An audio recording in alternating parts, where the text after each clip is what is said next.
عنوان: بندر، کتا اور سچائی کی روشنی۔ کہانی: کسی زمانے میں ایک گاؤں تھا جہاں لوگ جانوروں کے ساتھ بہت محبت سے پیش آتے تھے۔ اسی گاؤں میں ایک بندر بابو اور ایک کتا شیرو رہتے تھے۔ دونوں گہرے دوست تھے اور ہر وقت ساتھ رہتے۔ بابو چالاک تھا اور شیرو وفادار۔ ایک دن گاؤں میں میلہ لگا۔ ہر کوئی خریداری میں مصروف تھا، لیکن بابو کو ایک برا خیال آیا۔ اس نے شیرو سے کہا، دیکھو، میلے میں اتنا سارا کھانا ہے، اگر ہم ذرا سی چالاکی کریں تو بہت کچھ چرا سکتے ہیں۔ شیرو نے حیرت سے کہا، بابو، چوری گناہ ہے، اللہ ہمیں ہمیشہ حلال رزق کا حکم دیتا ہے۔ بابو ہنسا، ارے یار، سبھی کرتے ہیں، اگر ہم نہ لیں تو کوئی اور لے لے گا۔ شیرو نے سختی سے منع کیا، لیکن بابو نے اس کی نہ سنی۔ وہ اکیلا ہی میلے میں داخل ہوا اور لوگوں کی نظر بچا کر کھانے کی چیزیں اٹھانے لگا۔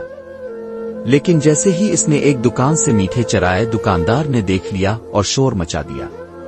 لوگ جمع ہو گئے اور بابو کو پکڑ لیا۔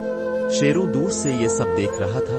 وہ دوڑ کر آیا اور لوگوں سے کہا، برا کرم، میرے دوست کو معاف کر دو، وہ غلطی کر بیٹھا ہے، آئندہ ایسا نہیں کرے گا۔ دکاندار نے غصے سے کہا، چوری گناہ ہے، اگر ہم اسے معاف کر دیں تو پھر سب ایسا کریں گے۔ تبھی ایک بزرگ عالم دین، مولوی صاحب، آگے بڑھے اور کہا، اسلام ہمیں دوسروں کو نصیحت اور توبہ کا موقع دینے کا حکم دیتا ہے۔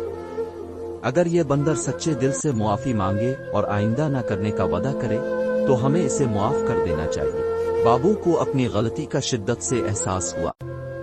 اس نے روتے ہوئے کہا، میں آئندہ کبھی حرام کا لقمہ نہیں لوں گا، اللہ مجھے معاف کر دے۔ لوگوں نے اسے چھوڑ دیا اور شیرو نے کہا، دیکھا بابو، اللہ کے حکم پر چلنے میں ہی سکون ہے۔ اس دن کے بعد بابو نے کبھی غلط کام نہیں کیا اور ہمیشہ حلال روزی کے لیے محنت کرنے لگا۔ شیرو اور بابو کی دوستی اور بھی مضبوط ہو گئی اور وہ دوسروں کو بھی ایمانداری کا درس دینے لگے۔ سبق: یہ کہانی ہمیں سکھاتی ہے کہ چالاکی سے زیادہ ایمانداری اور سچائی قیمتی ہے۔ اسلام ہمیں حلال روزی کمانے اور دوسروں کو سیدھے راستے کی نصیحت کرنے کا درس دیتا ہے۔